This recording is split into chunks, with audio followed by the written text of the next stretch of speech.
আজকে আমাদের এখানে 1771 জন পুলিশ অফিসার নিয়োজিত আছে।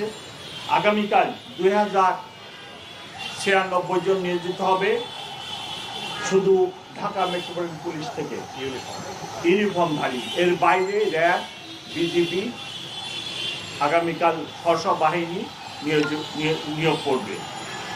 আমরা আশা করতেছি যে কোনোরূপ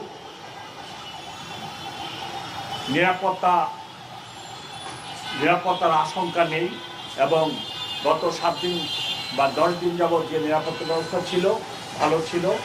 আগামীকালও ভালো থাকবে এবং আগামীকালের পরে 10 তারিখেও কোনো সমস্যা হবে না। আমাদের নিরাপত্তা ব্যবস্থা 10 তারিখ সন্ধ্যা 6টা পর্যন্ত বহাল থাকবে। যদি প্রয়োজন হয় এই সময় আমি আরও বৃদ্ধি করব।